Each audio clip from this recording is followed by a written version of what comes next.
It's a sad time here on the farm. Behind me is the peony field, which has been so beautiful for the last almost 2 months. We produced at least 1,000 stems out of here, big, beautiful, bright blooms, but it's done. Even the peonies that were in the cooler in storage are over, and so now, till the end of the year, all it is green shrubs, which creates a little bit of a dilemma here on the farm. We are at the time of year on the farm where we don't really have any focal flowers. We have lots of things planted that are eventually going to become focal flowers for the summer and the fall. Like behind me, we have, you know, a couple thousand square feet of sunflowers, thousands and thousands of blooms in here. This is gonna be great in the next few weeks, but we're not quite there yet. And the rest of the farm is planted, and there's things growing, like marigolds and lisianthus, but yet again, they're not flowering yet. It's going to be a little while till we have any blooms. And this is normal. This happens every single year on the farm. We have a few lily plantings, which helps to save our butt in this window of time when there kind of just isn't really a lot of stuff. But the problem is, even though I love lilies, especially this bright orange one, not everyone likes them. So not every bouquet can be a lily bouquet. So what that leaves us with for about 3 weeks on the farm is we have buckets and buckets and buckets of this beautiful feverfew. We have infinite amounts of this to use. Our rudbeckia is starting to bloom. We have a few scabiosa here and there. I also have mountains of yarrow. At this point here on the farm, I think I've planted 3,000 yarrow plants in total. So we always have lots of that. And then finally, we have our newest addition that we've discovered. We have perennial phlox, which also blooms really nicely and creates a little bit of an impact for this weird in-between time on the farm. This creates a problem for me because what our bouquets really need to have that impact and to sell down in the market and here on the farm stand is to have a focal. A bouquet without a focal just, it doesn't look right. It doesn't look balanced. And we've definitely noticed the difference in purchasing habits among our customers. Without that focal in there, the bouquets just don't quite sell as well. But I also know that there is a style that's very, very popular, which doesn't use focals at all, and that is a wildflower style. When our customers say that they really like wildflowers, they're not actually meaning they want us to go into the ditch and pick them wildflowers. What they're meaning is they want a look that doesn't have that focal. They want lots of little flowers, little details, little bits of texture, and it's been really popular for, you know, as long as the farm has been running. So I think I just need to be more inspired by wildflowers. I need to be more committed to the design and less like, oh, I'm just putting together what I have. So today I'm gonna put together a decadent wildflower arrangement. I'm gonna make something big and huge and punchy. Normally with wildflowers, what you'd want is a smaller bouquet in like a pitcher or something. That's the style, but we're not doing that. We're going all out. We're gonna pick armfuls of stuff because we have lots and lots, and we're gonna put together something that will convince me and you and everyone else that you don't need a focal to make something gorgeous. I'm interrupting to thank Skillshare for sponsoring this video. Skillshare is the largest online learning community for creatives, with thousands of classes led by industry pros across film, illustration, design, freelance, productivity, and more. They also have learning paths, which are hand-picked classes meant to be taken in order that build on one another, reinforcing lessons. They are available in a range of experience levels from beginner to advanced and a variety of categories. I find Skillshare classes very inspiring, and they challenge me to push my skills, like with this arrangement I'm planning. I recently enjoyed Modern Flowers, arranging a stunning centerpiece by Putnam Flowers, and I'm bringing a lot of the skills shared there to this project now. It's a great class that touches on choosing flowers, the vase, and putting it all together. You should check it out. And the first 500 people to use my link in the description will get a 1-month free trial of Skillshare. Get started today. Now, let's go harvest. This is one of my favorite spots on the farm for the yarrow because it has all the colors. And you know, this is one of the things that I really like about yarrow. The fact that it comes in such a range of colors. You can do so much with it. You know, it goes from reds to, you know, all the pinks you could ever imagine, oranges. This is one of my favorite. This is terracotta is the name of this variety. Bright, punchy yellows that are so vibrant. And then the classic, which is white. This is actually just a wild plant in our area. This whole bed of white that we have here was actually just yarrow that lived in our grass. And we dug it up and we transplanted it when we created this garden area. But we didn't get it all. So this is an area in our lawn which we don't mow at this time of year so that we can grow it and harvest it. And it's kind of funny because we have had about 3 years that we've had the yarrow patch over there. And so at this point, it's started to cross-pollinate with all the colors.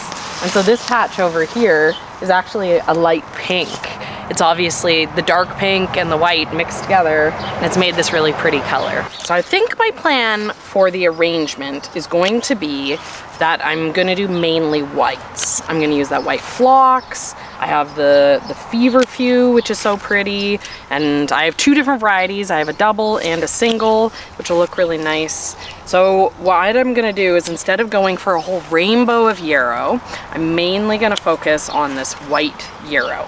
We're gonna create something very simple in color palette and very simple in style, and I'm excited. I think instead of looking boring, we'll be able to make this wildflower look still look sophisticated when we put it together intentionally, and it's gonna be great. We're gonna love it.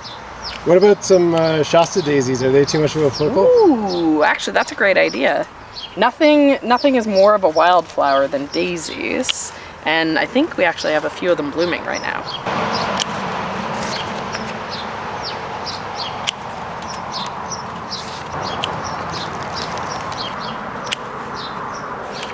Okay, let's get those daisies.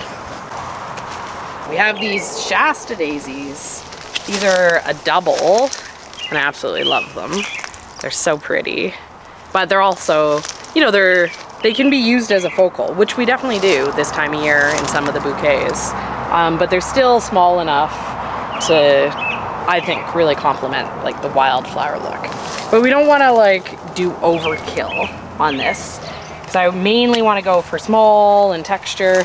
So I think maybe we'll pick like 6 so that we can pop them in here and there in the finished arrangement, but not overwhelmed. We're over here and we just realized we have some sea holly, which is one of my favorites. Look at that, beautiful. It's bloomed, and if we don't pick it, it's kind of at like lose it or use it stage. It started to fade a little bit. The heads are gonna start to go to seed if we don't pick it and dry it at this point. So they are a little bit bigger than what my plan was, but I think they're gonna look really nice in this arrangement. And then the nice thing about stuff like this is when I'm done with it, when the arrangement finishes, I can take these and dry them out and then keep them forever because they dry so well.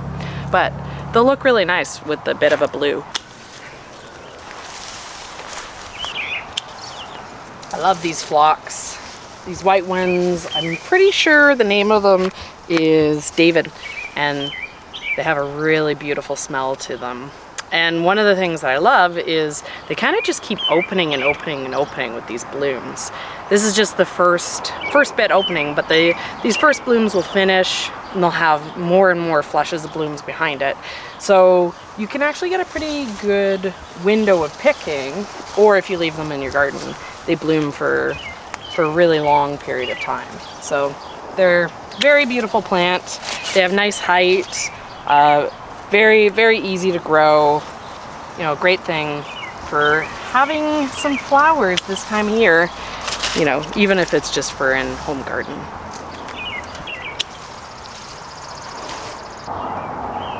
Little handful of this to add some variety to my bloom size.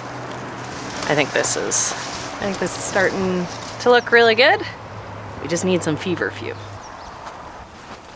I love feverfew. It's probably one of my favorite things to work with. It's just kind of perfect. They do these clusters, which make it really easy to harvest and to arrange with. The flowers last a really long time. They're nice and hardy, very simple to grow, and then the look, right? So this is a double feverfew, just so pretty. You know, I love this variety. I find it's a little bit shorter and a little bit fussier than, here's the single. So this one, you know, but still the similar look on it. This is just so classic, that tiny little daisy look. They look like a chamomile. So, you know, very, very versatile, great plant. And we often pick off of this for a month. Sometimes we even get second flushes, depending on how the weather is.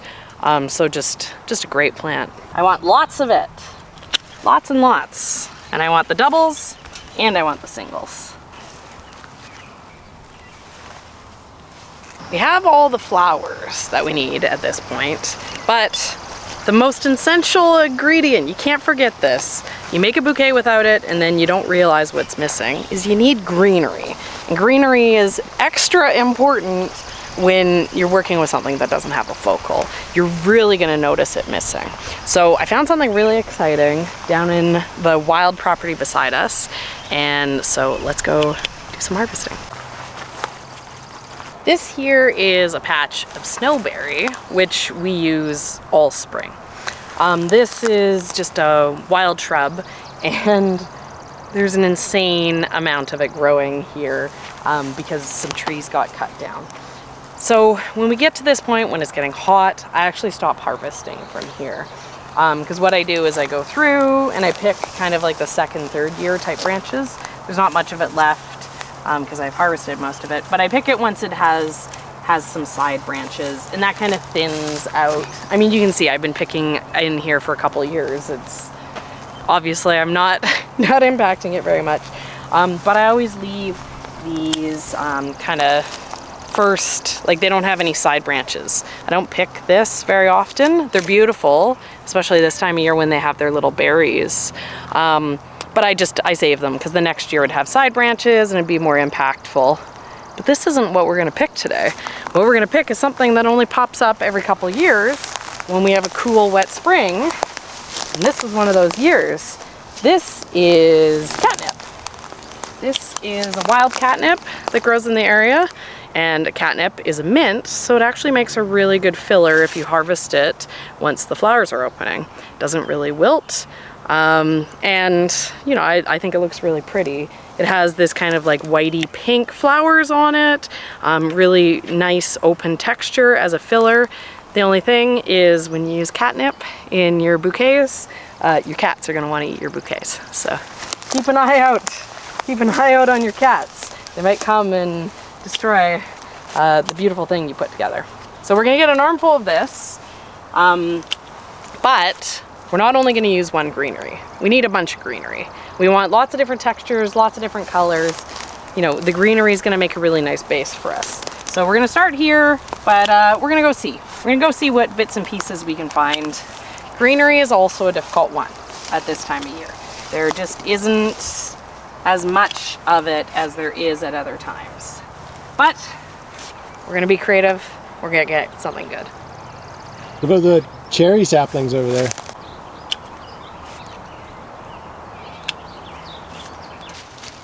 Only the Okanagan are cherry trees considered weeds. One of the nice things about making arrangements for yourself rather than for sale is you can use whatever you want in it and you don't have to think about it. So this is a wild amaranth. This is a major weed. And I do use this in bouquets because I really like it, but I only ever use it at this stage when it just has greens, because then it can be safely composted without making a mess. But because this is for me, I can use it at my favorite phase, which is when it has these spiny seeds all over it. I love the look of this. I've tried many times to find a green seeded amaranth that looks as nice as these nasty weeds. And I've only ever found a short one that's used as a bedding plant. But, so I'll gladly put it in my bouquet. But yeah, they are a pretty big weed, so, and they seed everywhere. So be careful with them.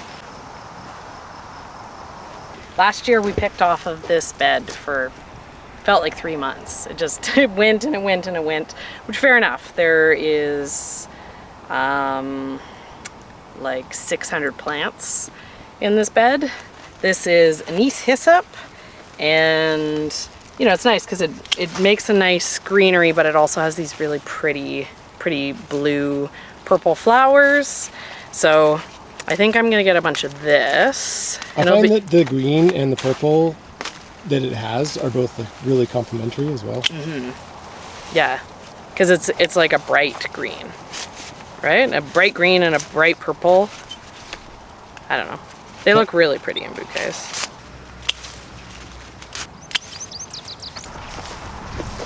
Next, we're gonna get an incredibly rare and special greenery, which you will not see. This is Swiss chard. It is going to seed, and I love it. I love the look of it. This is all the little seeds on the branches that make it look like these spiny little tentacles. Swiss chard is biennial, so that means you have to actually grow it for 2 years before it'll go to seed. So most people in their vegetable garden clean up at the end of the year, and they don't let their Swiss chard get to this point. And it takes up a lot of space, and it doesn't necessarily produce very much usable materials. So we leave it because we like it. But that's why you're not really going to see this used very often. And I don't actually recommend it for production scale. I love it though. Love that color too, very chartreuse. Look at that. Look at all those textures and colors. It's going to be quite the blend. Thinking of maybe cutting a few branches off of our linden tree. It's blooming right now, and it's the best smell in the entire world. It smells so good. So it'd be nice to have some of them tucked in there just to, you know, give the scent. Let's go look at it. Every time I walk past this, it's buzzing like a beehive. There's thousands of bees in this tree right now because there's so many flowers open up. And it smells incredible. So we'll pick a few. Every year I do a little bit of cutting on it. I prune all of these kind of low-hanging branches because they get pruned off anyways. So it doesn't really affect the tree to be cutting them and using them in bouquets. And they have a pretty good phase life. So get a little bit. Get some of these wonderful smelling flowers in there. Ah, they smell so good. Here's all our bits and pieces. And it already looks gorgeous, so I think this is gonna work out quite well.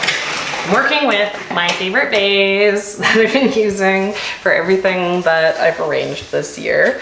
It's really hard to work with, but I really like it. And I like that it's like a little bit shorter, so it holds a million stems, but I can use stuff that isn't super tall. Last time we did a totally different arrangement with this.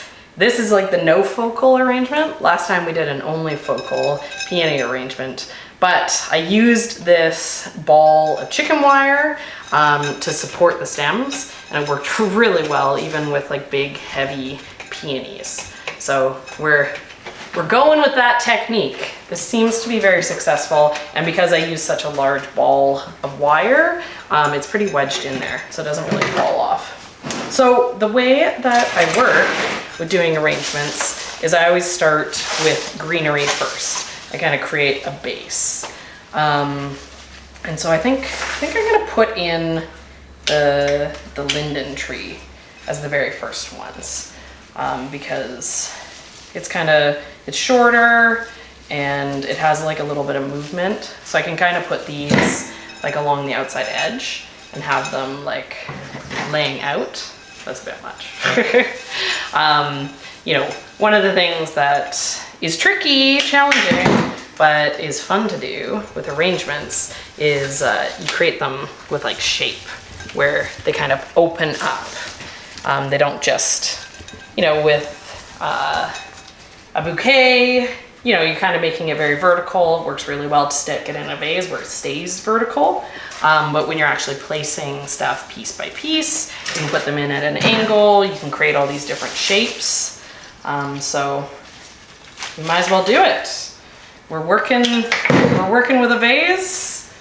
We're being fancy like a florist. We might as well try all these fancy things that florists do, because it is what makes their work look so nice, instead of just plunking flowers down.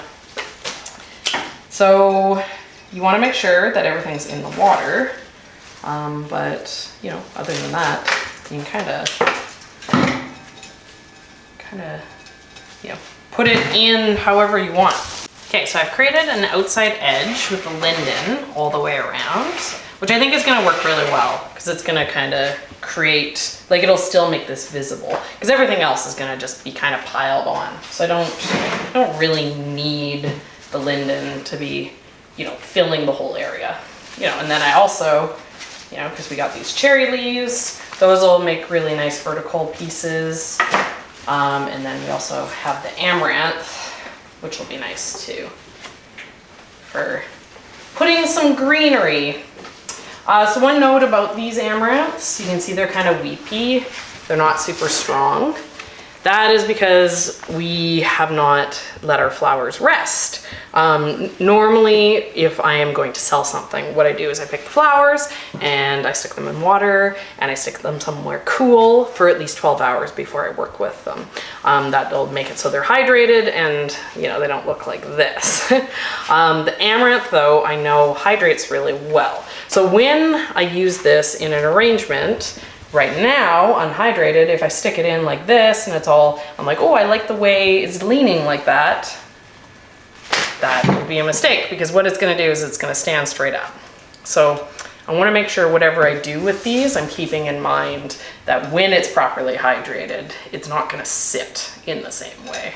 So just something to keep in mind. It's a good idea to pick your stuff ahead of time before working with it. But my favorite thing to do with these is actually to use them really low to create kind of, you know, like a base, right? I can put these in to cover up, because the leaves are so large, put these in, cover up all the chicken wire, all the stems, you know. Then I can put these really low and then I can build out on top of this. It's gonna be barely visible. It's just gonna create like a nice little base of green. Then I really like these cherries, so I'm gonna put these in. But I'm gonna use these to kind of create a little bit more movement. I'm gonna stick these kind of a little bit higher and angled, kind of to replicate what the linden is doing, so that when the piece is finished, they'll kind of be sticking up among the flowers. They'll be, this greenery is going to be invisible. These you're still going to see. Okay, and then the rest of these are kind of spiky pieces. So I think I'm going to save them for the end.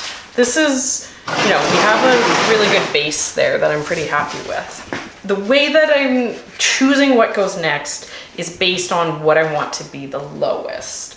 So I think at this point, you know, the feverfew would be a good option to put in and start to like, you know, fluff out and create more of the display. But I think I actually want, because the feverfew is a little bit more open than the yarrow, right? So if I was to put the feverfew in above the yarrow, you would still see the yarrow. But if I did it in the opposite way, the yarrow actually creates these large discs. So I think that the yarrow is gonna be the best choice for what to work with next. And a lot of the yarrow that I was harvesting was actually large pieces. So, you know, they take up a lot of space in the arrangement. Here's a good example, right? There's like a lot of these. If I stick this in, it's gonna create this dense piece. But another thing that I can do is I can take off these branches to create something that isn't quite so impactful. Because we don't necessarily want this to just be yarrow. We still want to see some of the greenery among it. If we made just an entire base of yarrow, we'd lose a lot of the details. You know, just creating a base, filling it in. I want it still from the side, not just from the top. You know, so some of these I'm gonna cut a little bit longer so that I can angle it more, right? The linden is sticking out, right? So if I take a longer yarrow and then I put it in, you know, I can get a little bit more shape, create a larger arrangement, depending on how I place the pieces in. I picked a lot of yarrow, thinking that I need a lot, but I honestly think at this point, I'm pretty happy with that. You know, I really like the greeneries in this, so I don't want to put so much yarrow in that I lose the green. And I also know that I'm gonna be putting a lot of this feverfew in, so yeah, I think it's time to move on. Move on to the feverfew. And one thing nice about the double is there's a little bit less of the yellow, right? So because my plan with this is to go for something a little bit more sophisticated, doing the double, having less of the yellow, just it elevates it a little bit. Whereas the yellow is so great because if you do it with any of the bright colors, it brings kind of that like rainbow fun to whatever you're building. But that's, you know, that's not really the look that we're going for. The same problem with the feverfew here as I did with the yarrow. These pieces are quite large. So I don't know. We'll start with a big one in the middle and we'll see what I need to actually break this down into smaller. Yeah, it's not bad, but we'll have to be a little bit careful. Get some side pieces. We'll do the same thing that we did with the yarrow. I'll stick a bunch of stuff in at the side, get a little bit more length, and then we'll put a few of these bigger pieces in to take up some bulk in the center.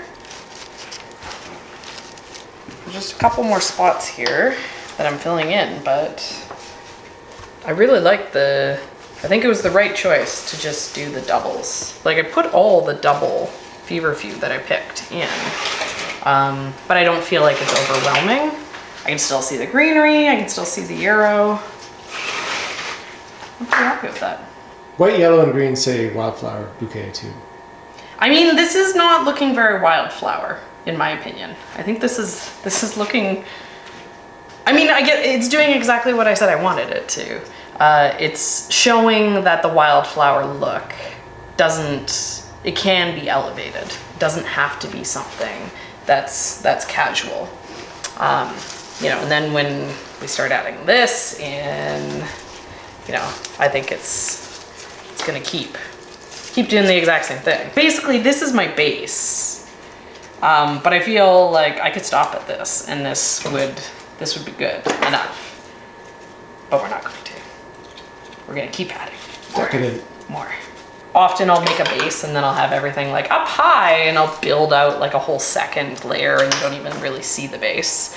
But I think this time I'll kind of tuck everything in a little bit deeper than I normally would. I'll make sure that there is no focals, like I said. All the pieces are going to be equally important to the final finished product. All right, I think I succeeded with my goal there. You know, I put these in, but I tucked them in enough that they're not overwhelming what I've already done. You know, and now we'll do the same thing with the daisies. Rather than have the daisies way up, we'll have them tucked in a little bit more so that they're part of the bouquet. They're not a focal. They're just one of the many pieces that are important.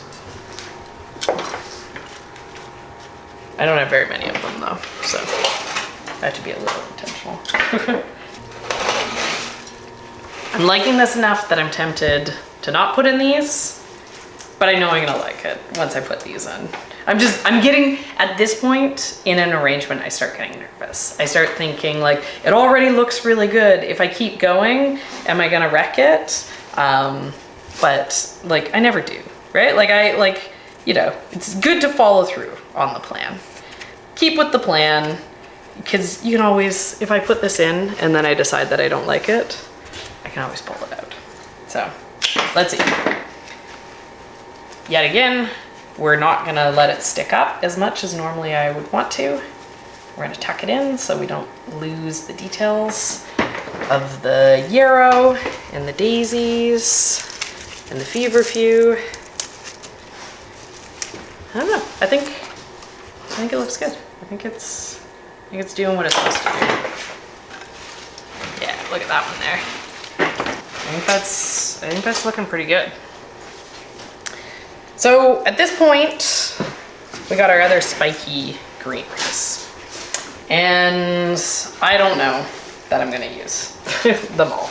I don't actually know what I'm gonna use, right? Because if I pull out this, I don't know, everything's quite formal looking. You know, having gone for like the double feverfew, I feel like getting this in, the texture is just too brutalist. So it might be better without that. And then I really like the anise hyssop. I really like these. I really like the color, but I think the color palette of everything in here being so monochrome, you know, this is blue, but it's like a dusty blue that's, you know, looking quite formal with all the whites. So I don't know if I put this in, if this is really the look. You know, going back, what I was saying, like the single feverfew being so bright, you know, the anise hyssop being so bright, these look great together. If we would have gone for more of this look, I think it would have looked really good. But I think this is, you know, this has ended up being a lot more formal than I anticipated. But we do still have the catnip, and the catnip is, you know, just that little bit more soft, right? The greenery on it is kind of like a dusty green. The color is this kind of purpley pink, very pale. So I think if we put a few of these in, that this would complement it quite well. And then because the idea of this is just to be a bit of a spike to finish, this is the one thing that I do want to kind of stand up a bit higher, if I can. It's getting full, right? So these, I don't want them tucked down. I want them sticking up a little bit, kind of like that. You know, and then I think that they'll complement the cone shape of the sea holly. Yeah, of the sea holly, the eryngium. So if we just put a few of these in throughout, I think they're going to be the type of thing that you don't necessarily notice, but it's going to add just that little bit more texture, just that little bit more shape to the final finished piece. You know who will notice? The cats. The cats. The cats will definitely notice. They'll be like, oh, This is for me. Someone made this special for me. Yeah, and then, yeah, I really like them on the side, right? Like on the top isn't even so much where I want to put them. I really like them just along the side. Just get that little bit more length coming out on the ends. Kind of finish up the final shape of the arrangement. Yeah, I'm happy with these. You know, this is, with pieces like this, you want to put them in and not really notice. Right? With pieces like this, if you put it in and it totally changes the look, maybe you don't want that. Subtle finishing touches. Just a little bit of magic in there. It's done. And I gotta say, I really like this. You know, this time of year is a time when I'm really challenged for putting together the bouquets. I get really frustrated because I don't have the pieces that I want to work with. I really want those focals. I really want a single flower to build a bouquet around. And sometimes, you know, those feelings turn into me thinking less of, you know, every single thing that I put in this arrangement.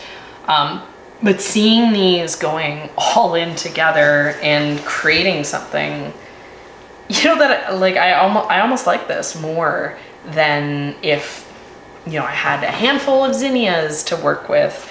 You know, this is very special. Yeah, so it's exciting to see what you can still do with all these pieces. Twisting beauty shot.